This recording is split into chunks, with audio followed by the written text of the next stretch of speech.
to investigate the 1978 and the 2024 riots in Sambhal are a communal ploy aimed at polarizing society, because there has been never any evidence of Hindu-Muslim strife in this particular pocket of the state. In fact, in Sambhal district, let alone Sambhal town. Members of the India Alliance and its ecosystem have also accused journalists who've gone to Sambhal town and have unearthed evidence of bigotry against Hindus, or who have disproved Waqf claims of harboring a communal mindset. So if said any journalist who has gone there and done legitimate investigations and come out with proof to show that riots have happened, the Hindu community has been victimized, and most importantly, that claims by the Waqf board are untrue, are all harboring a communal mindset, viewers. But the truth has a startling habit of rising to the top from unexpected places, and today it has, after 100 years. It turns out that Jawaharlal Nehru in September 1924, 100 years ago, had visited Sambhal, and that even at that time he had seen evidence of rampant Hindu phobia. He had prepared a report on the wanton attacks on Hindus for practicing their faith, of desecration of Hindu places of worship. In his letter, which he wrote to Gandhi, he speaks of his dilemma in inability to do anything about the fact that in this one-time seat of Hindu tradition had become a Muslim majority town where, quote, prima facie Hindus were an aggrieved party, unquote. His words, not mine. Viewers, in his letter to Gandhiji, in his selected works of Jawaharlal Nehru, viewers, which are all compiled, he wrote, and I quote, and this is part of a very big report. So this letter was part of a massive report, ran into several pages. I have that entire report, in fact, in front of me. He says, and I quote, I was at Moradabad and Sambhal for 3 days, September 8th, 9th and 10th, 1924, to inquire into the Hindu-Muslim trouble which had occurred there during the Muharram. Prima facie, the Hindus are the aggrieved parts. 2 of their temples have been desecrated and idols have been broken. A number of them have been badly beaten. On the other hand, no Muhammadan, to our knowledge, has sustained any marked injury. Sambhal is an ancient town mentioned in the Puranas. Prithviraj built a fine temple which is said was subsequently converted into the principal mosque of the city, which still exists, unquote. Today, as you know, viewers, that mosque has become a subject of contention because the ASI was asked to conduct a survey by the courts on the request of the Hindu community that wants to reclaim this site for itself because it feels that it has been deprived of its Hindu heritage and its right to a place of worship that has civilizational continuity. Viewers, Nehru's letter exposes all those who have been saying that vows from Yogi Adityanath to reclaim Hindu symbols in a bid to deliver civilizational nyaya is a communal act. In fact, Yogi's quest now assumed more meaning. He said, and I'll quote him, I am not against any religion and respect a place where prayers have been taking place for long. But if a community site of prayers is broken down, it should be strongly criticized. See how Sambhal has been, signs of our religion have been destroyed, covered and concretized. Continuous riots took place here before 2017, unquote.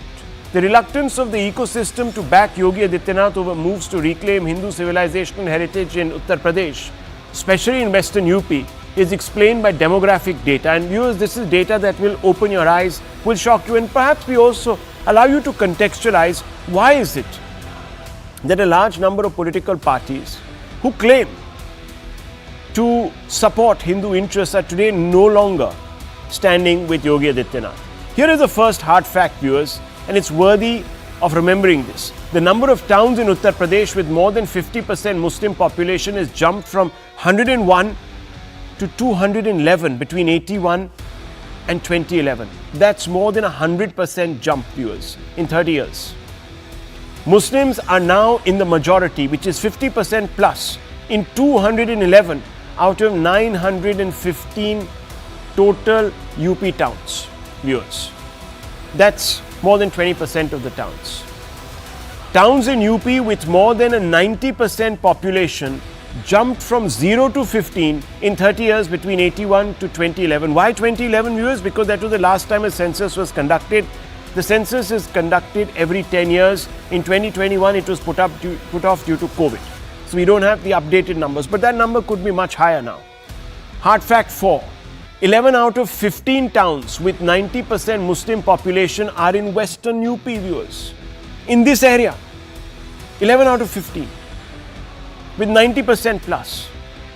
Muslims are in a majority of 2/3 of 154 towns of Western UP. No wonder, viewers, the Muslim vote counts for something. Hard fact 6. In Sambhal, Uttar Pradesh in 1978, 54% were Hindus, 46 were Muslims. In other words, Hindus were in a majority. But look what happens, viewers. By 2011, the Hindus are down to 22%, the Muslims are up at 77%. That's a massive jump. That is all census data, viewers. Parties that count on Muslim support would lose heavily if they back Yogi Adityanath's drive to restore Hindu civilization and heritage and roll back the desecration caused by colonialism. Now, you can always ask, viewers, why do we need to go hunting into our past? Why do we need to reclaim certain temples which today no longer stand, have been papered over by mosques, etc., etc.? Why do we need that hassle? Let bygones be bygones. Well, viewers, there are a large number of people who tell this group, who actually raise these concerns, that you took a very different stand when it came to fighting colonialism in the West. When BLM groups, Black Lives Matter groups wanted Confederate general statues pulled down, who they said were colonialists and believed in slavery, you supported them because you said that if there is truth, there can be reconciliation. Otherwise, Hindus harbor, viewers, in these areas, in these pockets, which leads to constant conflagration, tensions, etc. A little bit of an animosity. Maybe some of them even grudge the fact that they cannot practice their freedom of religion, which is of course guaranteed under the constitution. All of this prompts me to ask some question. After Nehru's letter, will the India bloc and its ecosystem that back accusations that Yogi's quest is communal, will they take them back? Was Nehru communal when he talked about the need to secure justice for the embattled Hindus of Sambhal 100 years ago? Don't the hard facts prove that India bloc is putting Muslim votes over Hindu community interests, and should it be doing so? At least recognize that a wrong was committed. History, viewers, if we forget the lessons of history, we are doomed to repeat it. Isn't it now clear that the recent violence that attempted to thwart a survey of the principal mosque was an attempt to suppress the truth about Hindu persecution, especially in this pocket, viewers? Let's open this up. Let's ask some fundamental questions tonight. And I want to begin this conversation first with Vishnu Shankar Jain, Supreme Court lawyer. He has a big meeting right now lined up with some judges, so I don't want to hold him back, obviously official work there. But Vishnuji, thank you for taking the time out. I know you have a very busy evening ahead of you, but I just wanted to ask you, can you please put this into perspective? Many people are questioning people like you, Chief Minister Yogi Adityanath, saying that you're scratching at these old wounds. Now, Yogi Adityanath has said that surgery needs to be performed, not just scratching. Surgery needs to be performed on these old wounds. Are we to believe that this is an attempt to, at some level or the other, provoke communal tensions, to consolidate Hindu votes in an area where Hindus may not be in a majority? So let's bring them all together, let's build our base. Is that what is happening? Have you become a tool in this exercise? I'm just asking questions that certain people are asking of you. The Samajwadi Party will ask that question. Kamru Zaman Chaudhary, representing the Congress point of view, will ask that question. Rahul, it's about the fundamental principles which are enshrined in the Constitution. And the heart of the Constitution is the principle of rule of law. If we believe and everyone accepts that this is a country which is governed by rule of law, then how can it happen that electricity theft is going on and no one must ask question? How can it happen that if a police chowki is being built, you will say that it's a rough land? Entire Sambhal and most of the areas of the Sambhal has been declared as Waqf property completely erroneously. And if someone is raising question that it is an erroneous Waqf declaration, how can you say that you are raising and espousing communal tensions? Rahul, the fact of the matter is that when digging has happened, so many areas of past and ancient baulis and wells have been found, which goes to show that the letter written by Jawaharlal Nehru on September 1924 is absolutely correct. And let me quote what Jawaharlal Nehru has said in that letter. Paragraph 7 is very, very important, quote unquote. Sambhal is a town in the district of Muradabad, about 23 miles from Muradabad. It is very ancient town, perhaps one of the few most ancient towns in India. Mention is made of it in the Puranas. It was an important place in the Hindu period, and Prithviraj built a fine temple, which it had said was subsequently converted into a principal mosque of the city. This still exists. There are other relics of Prithviraj also. During early Muslim times, it was an important seat of power and was even the capital once. During the Mughal period, it was the headquarters of the province. It is full of, Rahul, please mark these words, what Jawaharlal Nehru has written. It is full of teeth and sacred wells. It is said that next avatar will come from Sambhal. The population is now just 50,000, two-thirds of it being Muslim. Now, Rahul, I ask a question that after September 1924 letter, 100 years down the lane, what has changed in Sambhal? The situation is the same. In this letter, in this report, ground zero report, which Mr. Jawaharlal Nehru has given to Mahatma Gandhi, he has said that the Muharram procession and the riots which happened in 1924, the Hindus should not be blamed for it, because there was an allegation against the members of the Hindu community that they had rang a bell in the temple, because of which the Muslims, it incited the members of the Muslim community to create violence against the members of the Hindu community. Okay. Today, the same thing has happened, Rahul, right in front of you. When I went to Sambhal for the survey... No, but what is the aim, Mr. Jain? Fine, I understand that there has been this desecration. It is very obvious only those people who have a political motive will deny it. We all know this. Yes. So I want to understand what will happen. Now, fine, okay, you will open some temples. You will perhaps want to reclaim some of the wells. Incidentally, the Supreme Court again today intervened and said that no, we should not be looking at anything. Everything should be status quo, etc., etc. The courts are also not sort of paying much attention to your cause. That's the impression that is. Can you please explain what is the aim? No, see, I'll clarify. First of all, the aim is to get back our glorious past, to get back our pilgrimage sites, to get back our Tirth Kshetra. As per list 2 of the constitution, pilgrim and pilgrim sites is the state subject. So if a particular area is a pilgrim site, the state government is well within its duty and the constitutional obligation to recover and restore the pilgrim site. We have to understand that our aim is that we have to restore back our pilgrim site. Point number 2, Rahul, which you said about the Supreme Court hearing today. Let me tell you that complete wrong reporting, and I don't want to name those sources, complete wrong reporting has happened about the Supreme Court hearing today. Why? What was the Mosque Committee saying today before the Supreme Court?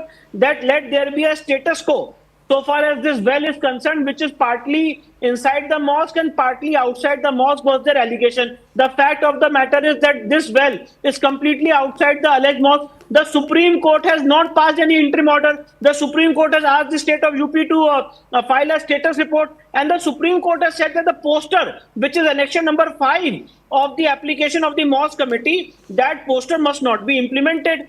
That poster is not for this well, Rahul. That poster is for Rishikesh Coup. That poster is not for... So complete wrong reporting has happened, and I'm exactly sure that the impression which has gone on your mind and which you are saying is because of this wrong reporting, because of some bias platforms which are spreading, which are reporting wrongly about what is happening and transpiring in the Supreme Court. So be that as it may, that's fine. But we will keep continuing our legal fight, and the aim is, Rahul, that if injustice has happened, that injustice must be properly answered. If there is a historical wrong, and this Mr. Parasaram also argued before the Supreme Court in Ram Mandir case, that if there is a historical wrong, if there is a historical injustice, it has to be remedied through courts of law. So, for example, in Sambhal, the mosque which you are showing on your screen right now, if this mosque is a protected ASI monument, and ASI is giving an affidavit in this constitutional country that we are not able to enter the mosque. Can you imagine, Rahul? Yes, this is an affidavit by the ASI. ASI's affidavit that we are not able to enter this mosque. So I ask a question to myself, and what is the aim of Vishnu Shankar Jain? Is it a country governed by rule of law? Whether rule of law is just a dictionary or it's a phrase on the papers, but when it comes to implementation of rule of law in a Muslim majority area. So what you're saying is that a Hindu's sense of identity is under assault, and it is under assault because some of its most symbolic, representational and perhaps revered sites have been eviscerated because of settler colonialism, and their status should be restored so that people also have a equal stake in society. That's what basically you're saying. One more point I want to add. Okay. I want to ask a question to myself with lot of sense of responsibility. Why it is mentioned outside Qutub Minar that this place was built, Qubbatul Islam Mosque was built after demolishing 27 Jain and Hindu temples? Why in Bhojshala? Why in Bhojshala in the Ma Saraswati temple there is namaz being offered? And 7th April 2003 order. One day, Rahul, please analyze it on your channel. You will never find an order in this country of 7th of April 2003 where the ASI had passed an order that in Bhojshala on Tuesday Hindus will offer prayers, and on Friday on the same place Muslims will offer namaz. So question should not be asked that we should be given back our glorious past, our temple places, and if this is the reason that please don't reclaim back, then there was no necessity of reclaiming Somnath. Then there was no necessity for reclaiming Ayodhya. Then there is no necessity for Kashi. Then there is no necessity for Mathura. Then there is no necessity for anti-Sikh riots. Anti-Sikh riots to be examined. The reason. Necessity? Okay, so 1 second, stay on with me because I just want one response to what you have said from Kamru Chaudhary, and I want you and Pradeep Bhandari then to come in and rebut. But very quickly, Mr. Kamru Chaudhary and Vivek Silas is also there with us from the Samajwadi Party. Karan Verma also there with us. Thank you very much, gentlemen. But Kamru Chaudhary, I just have to ask you this.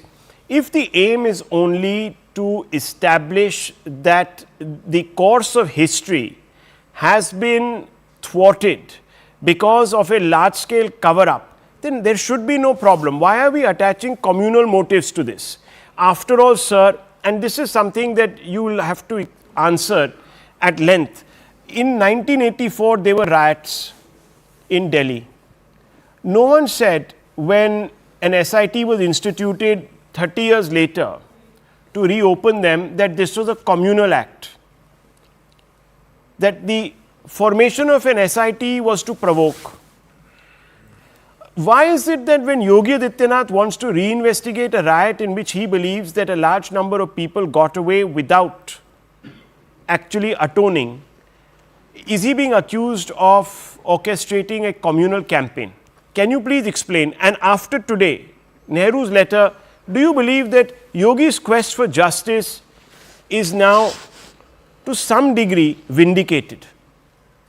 Yeah, Rahul, before answering your first question, let me ask you a very simple question. I need a one-word answer. Okay. Like you are citing the report of Vandana Menon, I believe, of the print portal, wherein this Nehru's letter was published.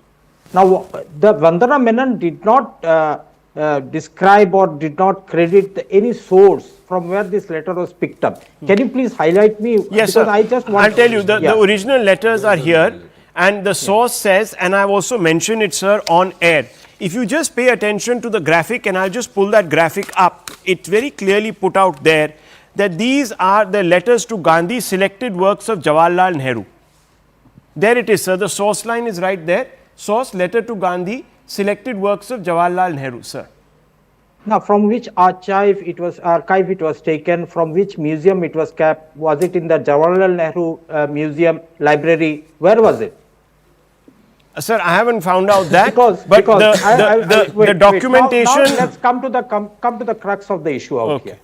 You have cited a report, very fine. It might be true. I am not discounting it. Nehruji must have written it in all his wisdom out here. Now you see, when you go through the context of the letter, Gandhiji sent Nehru to Sambhal. It was a 2/3 Muslim majority he mentioned in the letter. Sambhal is today also a 2/3 majority of Muslims out here. A ghetto was formed 1924 also. It's a ghetto is here also right now out here. Hindus have left the town of Sambhal. Maybe that has happened. Migration might have happened. Ghetto has been formed with the Muslims out there. That is another issue altogether because that discounts the census data that you have pointed out when compared with the Nehru's letter out here. Now, now you come to the basic point of Sambhal, what's happening in Sambhal. Of course, Sambhal has got historical significance, religious significance. There is no denying the fact out here. The archaeological survey is carrying out a survey across Sambhal to find out the lost Hindu heritage out here, and they should be. But the point out here is that why are you trying to manufacture evidence through the ASI? A flower on the mosque wall does not necessarily mean that it was a temple. Am I right or wrong? The well of the mosque that is there, that is situated half inside the mosque and half outside, has been used exclusively for the mosque so far, as per the Supreme Court's completely wrong. whatever. No, wait. I am reading from live law. I am quoting live law out here. Live law is wrong. You can dispute. Now you can count everybody else. What is the source of live law? Jain, what is the Vishnu Jain, what is the source Vishnu of Jain, live law? you are a lawyer. No, Okay, but gentlemen, Yogi Adityanath. Don't quarrel, gentlemen. Don't quarrel, please. And you are meeting to check the judges court out here. reporting. Okay, You are one second. trying to influence Let me judges just step out in. here. Viewers, And one you second. who said that Kamru meeting judges out Chaudhary and one Who second. said I'm Vishnu meeting ji. judges out here? Kamru ji, Vishnu ji, Rahul, please. sir. 1 second, please. 1 second. I am not finished. Let's not. Yeah, I understand that, sir. I'm just saying that let's not. Look, I asked you a very open-ended question. I know you're going into the details, which is very good, but the question has got lost. The answer should be, well, no, Yogi Adityanath is not vindicated by Nehru's letter, or yes, he is. Can you please answer the question? Because the main charge today against the BJP is that they are fueling communal polarization by going ahead and doing this. That's what I want to get at. Is it Yes, really this absolutely. or not? Okay, now coming to the later part of the question, Yeah. that why go into an investigation which happened 47 years ago? Why ask for a report? That's the basic crux the countryman wants to know out. Yes, that's right. Now, in Sambhal what happened is, after the survey incident that happened and the killings of 5 people from the Muslim side in Sambhal during that fateful day, the UP administration wanted to play a vindictive game. Let me be very blunt about this, sir. There is no hanky-panky out here. You were searching for something, what came out was a well or a Bauri as you call it. Fine, that is there. There are hundreds of temples that were deserted by the Hindus when the migration happened prior to independence. Now, can you correct that when the migration happened? The Hindus, I believe, the Muslims were not there 5,000 years ago. I believe those Bauris were 500-600 years old. Okay. Now, linking that to present day cases that the Sambhal mosque is being fought in the courts of Allahabad and courts of the Supreme Court. Okay, let me get that response. You are trying to project that the Supreme Court has put a ban on the survey. So here is a question. Pradeep Bhandari, he says very clearly, you are going back all these years to 1978. You are also now trying to sort of build a case, this, that, the other. The Hindus left, they left them temples. Now, what is the big deal? I understand that you'll have a problem with this line of reasoning, because by that estimate, then Kashmiri Hindus should never go back to the valley. Well, Rahul, I was listening patiently to Mr. Chaudhary and my friends here. But first of all, what I will be quoting is from file number 10, 1924, page number 49 to 74, Nehru Memorial and Museum Library, which that is what we are quoting here from. So what Mr. Kamru here is telling, I am telling him the exact page number, source number from where it is. Could you hold this up? Absolutely, yes, you can see this. Yeah. And if you go ahead and see, the exact file number is being quoted right there at the bottom. Right. This is file number 10, 1924, page number PP 49 to 74, Nehru Memorial Museum and Library. Okay. So this is an authentic source, this is no news report. Okay. Number 2, Hindus did not leave, they were forced to leave because of Islamists attacking them for their religion. And I will tell you how, and this is not what I am saying. My larger charge is that these individuals who called Mr. Nehru, who was a Hindu hater, as a secular man, are today calling Yogi Adityanath a communal man just for speaking the truth. Allow me to just reiterate 5 points what Nehru said and 5 points what Mr. Yogi Adityanath said. Nehru in his report said, and I quote Mr. Nehru here, Nehru said that temple converted into mosque in Sambhal. Yogi Adityanath ji is saying Vishnu temple replaced with mosque, but they will call Nehru secular, Yogi Adityanath communal. Nehru said it is said that the next avatar will come from Sambhal mentioned in the Puranas. Yogi Adityanath says Kalki avatar will emerge in Sambhal. But for the liberals and the Congress ecosystem, Nehru is secular, Yogi Adityanath is communal. Nehru said that ancient town of Sambhal mentioned in Puranas. Yogi Adityanath ji says that Sambhal valuable for Sanatan Dharma.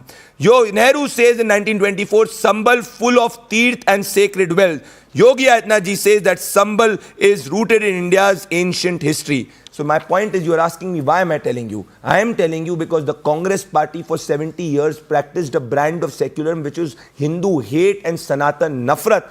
And just 10 seconds, the right to know the truth is a fundamental essence of the Indian constitution, and this is why Sambhal is extremely important. Because what Sambhal tells you, that when the Hindus, even though they are in majority, that is 61% in 1971 and Muslims were 38%, their population goes down to 52% and the Muslim population comes up to 47%. The Hindus are forced to leave their place, leave their sites of worship, even when they are in majority and 50%. So it's about the existential threat to our civilization right to practice freedom of speech in which constitution provide in areas which are A, either Muslim majority, or B, where the Hindus are 50%. So, okay, I'll tell you. Now, the other side will say that this is another attempt to turn Sambhal into the new Ayodhya. Karan Verma, that's what they'll say. And Mr. Silas is there, and I'm going to bring both of them into this debate now. Yes. New Ayodhya? So, Rahul, it's always been complete denial of any atrocity towards the Hindus. It was, Hindus are the aggrieved party. Nehru is written in 1924. It continues to be this 100 years later. Sir, Mr. Verma, people are saying, why are we going 100 years back in time? That's the fundamental question. Give me a reason.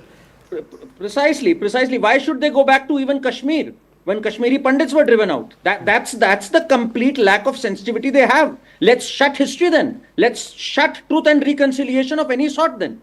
You want to leave wounds festering without doing justice to them? Do Hindus have a basic right to justice or no? Or you are going to be in denial of those who got burnt in the Godhra train, of those who've been thrown out of Kashmir Valley? Till when are you going to be in complete denial of anything wrong or any untoward incident that has happened to Hindus? It is a fundamental right to justice that we are talking about. And that has been time and again attested. The same people did not want Nehru's letters. You remember we debated how Sonia Gandhi wanted 50 battalions of letters back from the Nehru Memorial. These letters show us that yes, these blood-curdling atrocities have been happening to the Hindus right from Mopla massacre, and it is documented. How can you deny something that is so clearly documented? If Yogi Adityanath today says that Sambhal right victims need justice, everyone should stand with him. Why is Kamru Zaman, time and again coming up with alibis? What is the source? Kahan tha? Hua bhi tha ki nahi hua tha? Till when are we going to be in denial of this?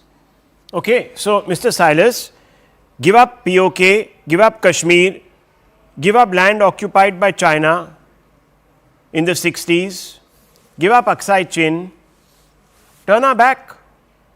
What is the big deal?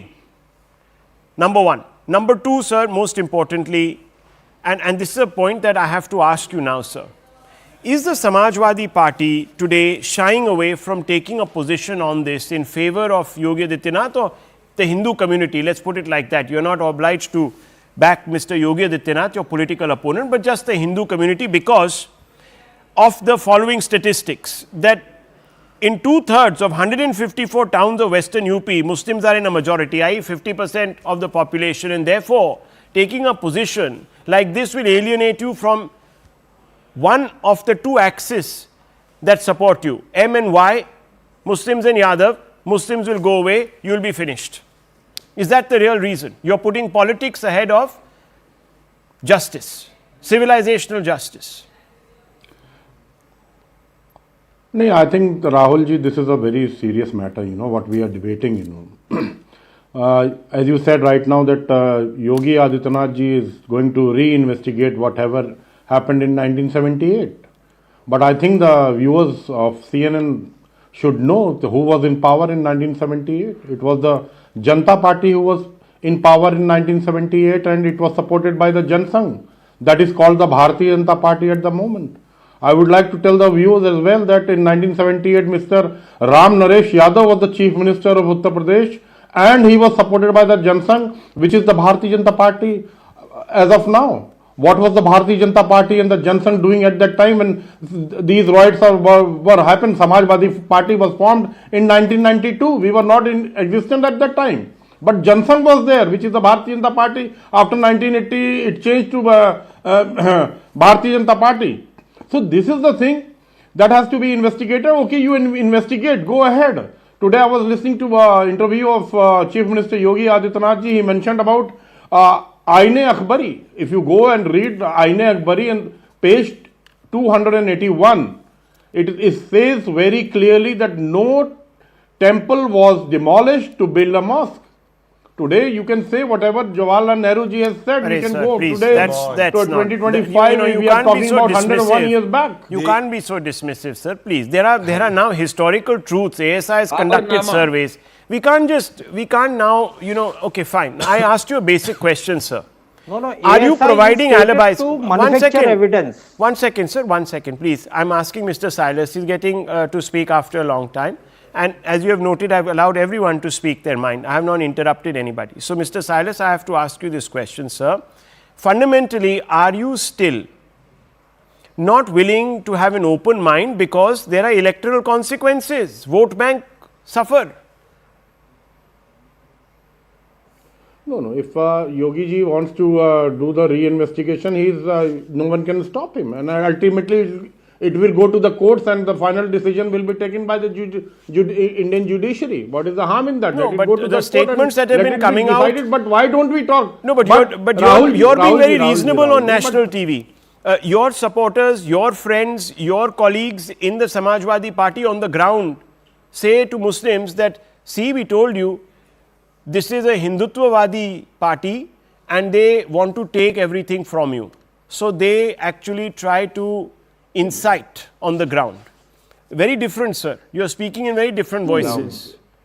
I'll bring you in. We should also, we talk about the Samajwadi Party always talks about justice. We should also talk about what happened in Madhya Pradesh, where a Jain temple was vandalized 2 days back. And it was, whatever happened, but I don't know, unfortunately, the media did not show it. Okay, viewers, let me just bring in the BJP point of view on this. In 2013, viewers, okay, Muzaffarnagar riots happened. Who was in power? Samajwadi Party. Guess what happens, viewers? Towards the end of their time in office, they decide to release people who were booked for that. No one talks about that. I'm not hearing Mr. Silas say, let's go back to those cases, let's reinvestigate them. That's not happening anyhow. Pradeep Bhandari. 21 people were convicted on that day. Well, my friend from the Samajwadi Party should not speak about justice because justice for them is Muzaffar riots 2013 where they only provided relief to the Muslim community because it was its vote bank. Let's not have Mr. Silas to speak about justice because remember what the court had said in 2010 when Banwari Lal ji, whose entire family had to leave Sambhal because he was persecuted and murdered by the Islamists.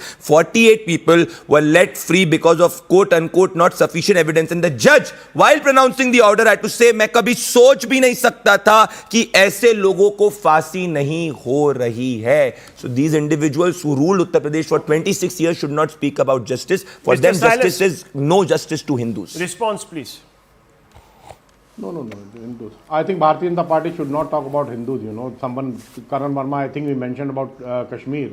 If you go back and see what भैया प्रभु श्री राम के मंदिर में दर्शन करने गए अखिलेश यादव जी 2 साल के ऊपर मेरे मित्र भंडारी जी मैंने कुछ बोला था प्रभु श्री राम के मंदिर पे दर्शन करने गए sir ji. Mr. Silas, let him speak. Yes, Mr. Silas, go ahead.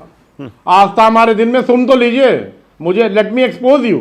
In 2014, the manifesto of the Bharatiya Janata Party says that in Kashmir 6,000 Hindu families will be reinstated. No, that not even one family has gone back. That process is on, but why have you not gone to Prabhu This is the reality what the Bharatiya Janata Party आपके दिल में प्रभु श्री राम थे तो car सेवकों पे गोली क्यों चलाई और टेंट में क्यों रखा? Let me just step in. अरे हमको जब जाना होगा तो हम जाएंगे. हाँ, इफ्तार वाली दुर्गा भक्तों पे गोली आपने भी चलवाई थी. प्रभु श्री राम के मंदिर नहीं जाएंगे. मोहित दुर्गा भक्तों पे गोली आपने चलवाई बिहार में. भूल गए क्या? Okay, viewers. दुर्गा भक्त को आपने गोलियों में बनवा दिया चलाएंगे. Gentlemen. Let's सरकार आपकी गोली चलाएंगे. Okay, gentlemen. Let's be. Okay, let's keep this civil. Let's keep this civil. 1 second. Viewers. Durga भक्तों को आपने गोलियों से बनवा दिया. Silas, please. Silas, let me just step in. Yes, sir. Please, let me just step in. Let me step in. Viewers, see, there is no point in getting into recriminatory back and forths because that's not going to really help matters. We're trying to understand where we are going to go with this. It is a fraught issue. It is a fraught issue. It has the potential also of causing anxieties, social anxieties. So this has to be managed very, very carefully. The only way you can do it, you can cauterize this wound, is by focusing on the truth. The truth can't remain buried because clearly one side has a problem with the truth being buried. We should not give that side an excuse to excavate anything. We should come out with the truth. That's the only way of solving this issue. Truth leads to reconciliation. It's as simple as that. It's a straight path, very linear. If we keep burying the truth under layers of politics, politicking, one-upmanship, we've got a problem. I leave it at this, viewers. Let's open this show up to another very interesting conversation that has been taking place over the last few days. And in this conversation is the principal figure of Larsen and Toubro's chairman, S.N. Subrahmanyan. He's turned a massive controversy with his comments suggesting that employees should work 90 hours a week and even on Sundays to remain competitive. A video of his remarks, reportedly from an internal interaction, surfaced on Reddit, drawing criticism from the platform. He said, and I quote, "I regret I'm not able to make you work on Sundays. I will be more than happy to make you work on Sundays." What do you do at home? How long will you stare at your wife's face? Chinese work 90 hours a week and Americans only 50 hours. If you want to be on top, you have to work 90 hours a week, unquote. The remarks have been criticized for their overt sexism, and for the overt advocacy of an exploitative and toxic work culture that loads the dice in favor of employees who want to squeeze the last drop of blood out of their employees. Listen in first to this comment. I regret I'm not able to make you work on Sundays, to be honest.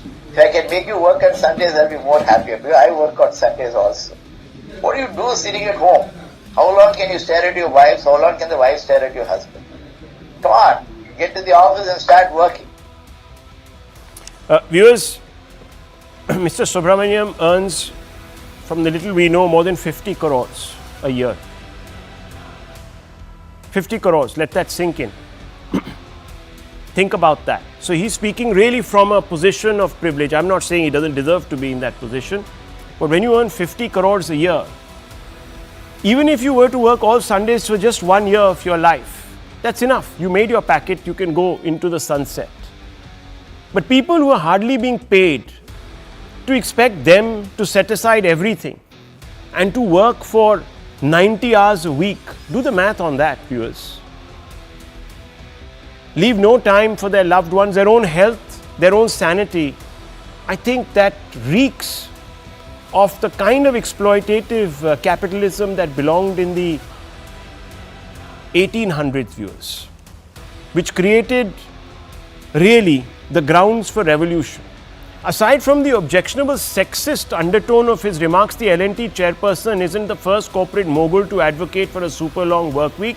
Narayana Murthy, Infosys co-founder, advocates for a 70-hour work week. Elon Musk at Tesla SpaceX CEO recommend 80 to 100 hours work week. Daksh Gupta, AI startup Greptile CEO, advocates for 84-hour work week.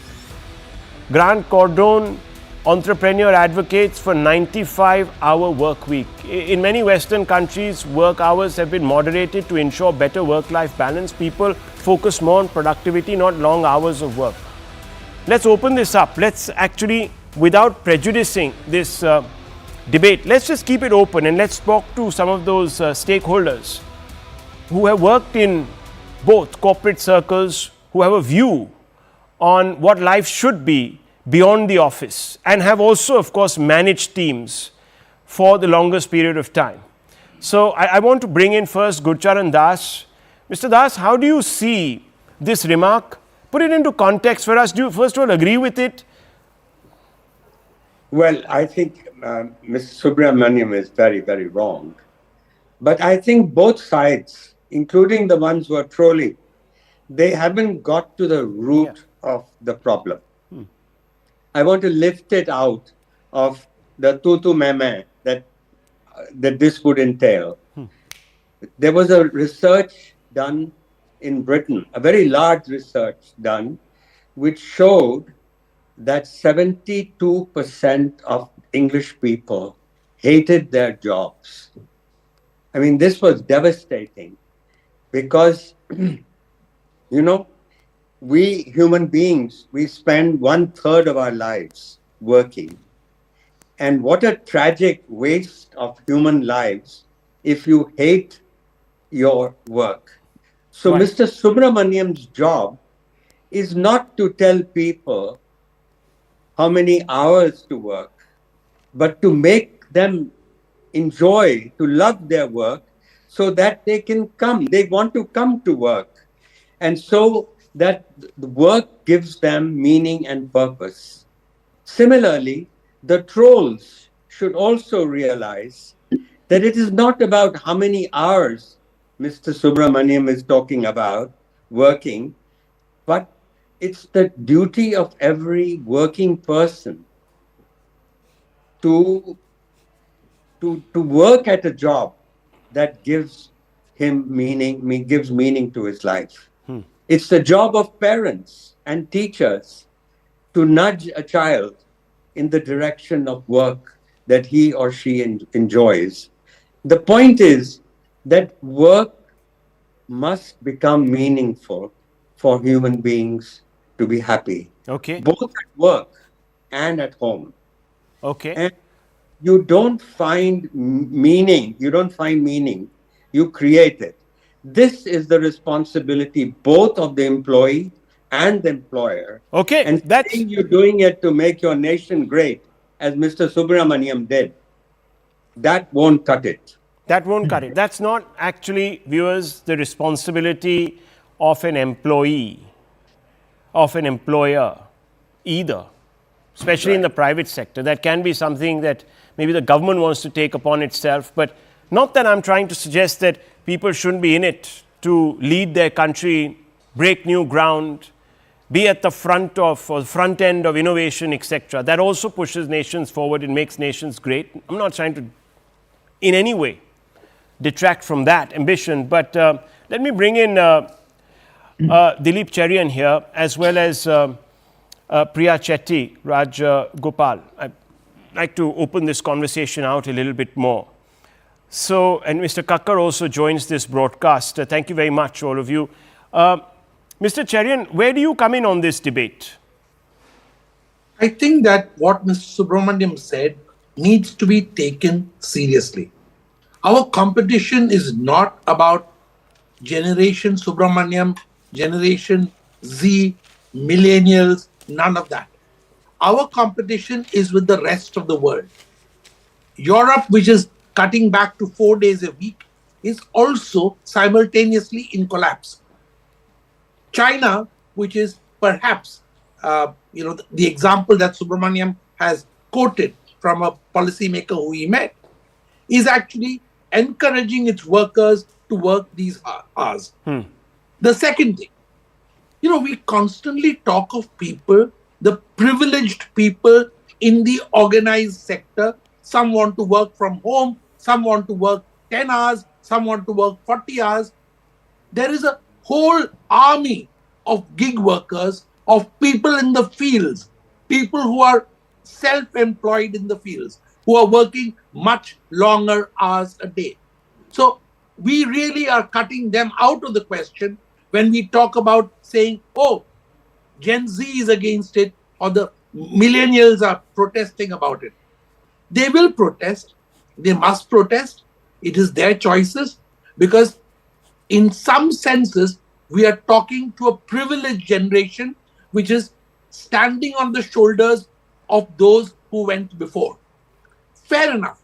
Maybe Subrahmanyan, Narayana Murthy, and even Musk belong to a previous generation. But one thing I can assure you, that these are people who have not only created the present, but can see the future. And I think, therefore, it's worth understanding why they are making this sound at this point in time. Okay. Priya Chetty, Rajagopal, apart from, of course, the offensive sexism involved with Mr. Subrahmanyan, I just want to ask you a simple question. Why are people forced in this country to work, even gig workers, 16 hours, sometimes 20 hours, and in some cases, and I've been with some people who are employed with various chauffeuring companies, for example, who work 24-hour shifts. Can you believe that? And then they get the next day off and so forth. 24-hour shifts. Now, they probably have to do it because A, there are a lot of people already waiting to take that job, and B, because they're paid a pittance. And they have to work sometimes all the number of hours so that they can actually afford 2 square meals a day. Forget about 3. That, I think, is addressing a larger question, which covers economic advancement, social security, the fact that we don't have any. So there will be, while the focus on gig is very high, especially post-COVID, there are downsides to the gig economy as well. So we don't have enough coverage for gig workers, and I think that whether it's insurance, whether it's monitoring hours, I don't think we have it. So that's a reality that we need to address. But the question really had come up in the context of a much more organized workforce, which is what Mr. Subrahmanyan was addressing.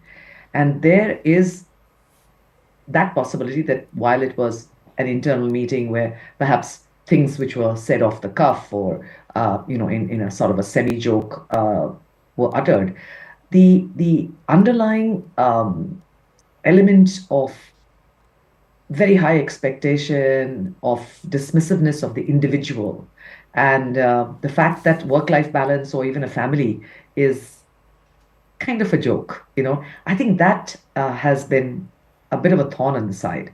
And for a senior leader like the L&T chairman to come across with something like that, I'm not going to join in the trolling. I'm just saying that is a concern, because these messaging, which is happening now not in mono or stereo, it's in quadraphonic effect. Everyone seems to have an opinion on this. And it's a concern because what we don't see is now at interviews, people are actually asking questions like, I presume that you're looking at the, getting the job done rather than timing, etc. So which means that they're subtly sort of saying that that is the standard, that, number of hours are important in the way you're judged here. So this is going to start seeing some ripple down effects, which I don't think are going to be very nice. The check back, which I like, is senior leaders and senior, I think, people in the whether it's also celebrities, but industry leaders have also stepped up and sort of called this out. And that's something we need to look at. I respect what Dilip has also said, that, we have grown India on the shoulders of giants. We've all come from workaholic backgrounds. I know I've done some crazy hours myself, and I still continue to do so. But that's my choice, not because, Rahul has told me that that's what you're going to be doing. So that's something which we really need to understand. There will always be people who will do this. But if you're going to mount them as the icons to follow, then you're going to set up a very toxic culture in your workplace. If you're saying that family time is kind of, you're being a wimp, effectively that's what really is being said. Yeah. I think that is the bad thing. Nobody disrespects long hours. Nobody disrespects the fact that sometimes you've got to put in more to get the job done. Rahul, at the end of it, if I am not contributing to my company, I also suffer the backlash of having a company not do well. I get lower bonuses. I get, possibility of being being phased out. Yeah. We are all interested in making a company successful and surviving, provided the leadership encourages people to be part of the mainstream and is looking at collective goals and transparency. So I know where my company is going because of my effort. So I will put in more time. I will put in more mental energy.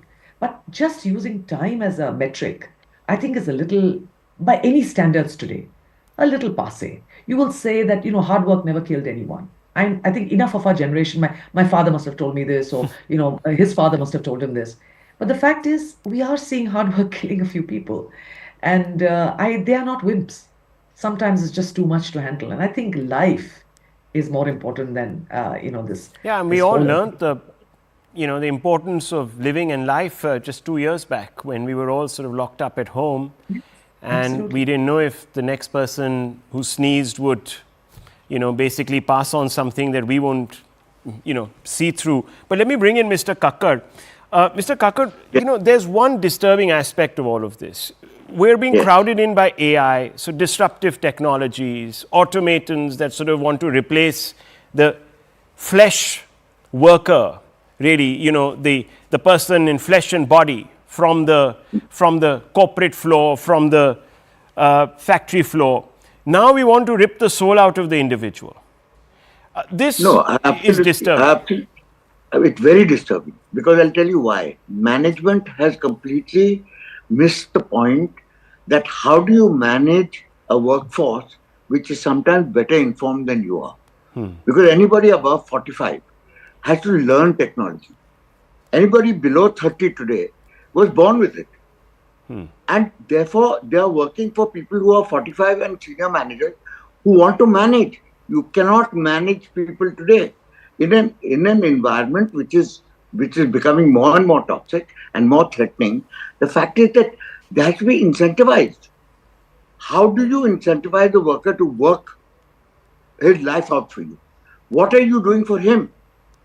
What's in it for him?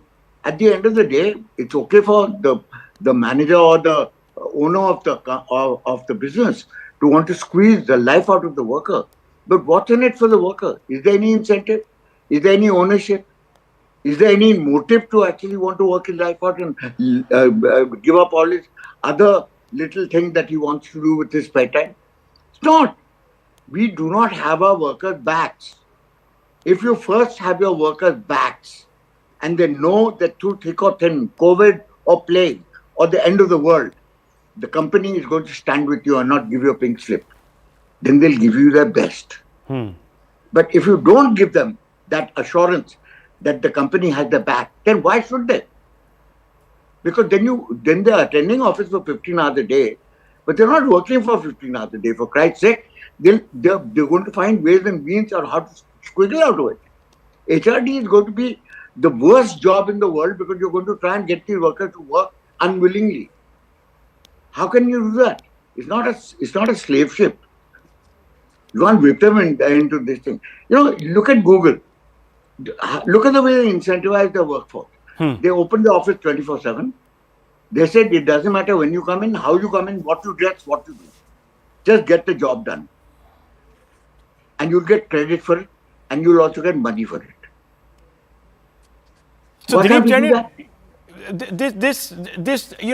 the three other speakers, Dilip Cherian, so since you sort of have, I won't say, completely struck a discordant chord here, all I'm asking you is this: are we expecting too much of our workers without giving enough to them to make this a rewarding process? Singapore Airlines recently gave a bonus of 8 months' salary to its entire workforce because they turned out a few $1 billion in profits. And I think that's a great example. But I think that they also severely curtailed the number of people they employ, and I'm not qualified to guess whether their working hours went up or not. I'm guessing it did.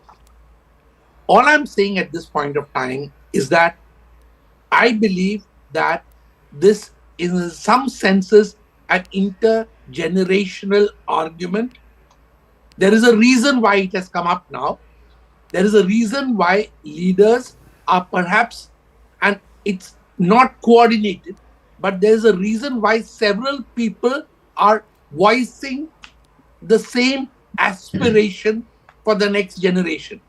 Perhaps they are spotting that there are gaps here, and maybe they don't want to make it. I kind of don't buy that. I kind of don't buy that because, I mean, look, maybe India is an outlier, but bosses are also getting younger. So it's not as if, there is this massive gap. You have many startups, etc., etc. Gurcharan Das, I think that, I don't think we can give that sort of benefit of doubt. Oh, this is a generational issue. No, I think to some extent Dilip is right.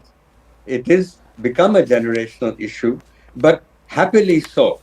It shows that finally, from my generation, where we didn't have any choice, now young people do have choices. And what my worry is that this kind of even thinking of Mr. Subrahmanyan and Mr. Narayana Murthy, both people one respects, would actually would result in what has happened in Europe. You know, France, I remember when France legislated a 35-hour week. Yeah. You know, it turned out to be an absolute disaster. That it, first of all, killed the work ethic, but also the impression it left with the ordinary French people was that, you know, you don't work for the sake of your work. You work for the sake of your vacances, your holidays. You work for the sake of money. And they are the next person who wanted to change this 35-hour week. He said, look, you pay the worker 3 times per hour for every hour that he works after 35 hours. So it was a punishing way to, my point is that we don't want the government to get involved. Right. Because that's the fear. All these countries who, I mean, Europe's position is partly because of over-regulation. Of a destroyed work ethic. Right. Okay. Well, you My point is, it's very funny because it's very funny you should say that, because these were the original Protestant countries where, you know, work was worship, and we've sort of moved away from that. Anyhow, viewers, it's been fascinating. I've run out of time. I wish I could have spent the evening talking about this, because this is a story that touches pretty much everyone's lives. I leave it at this, viewers. Thank you for watching. Palki Sharma coming up with The Vantage next. Don't go away.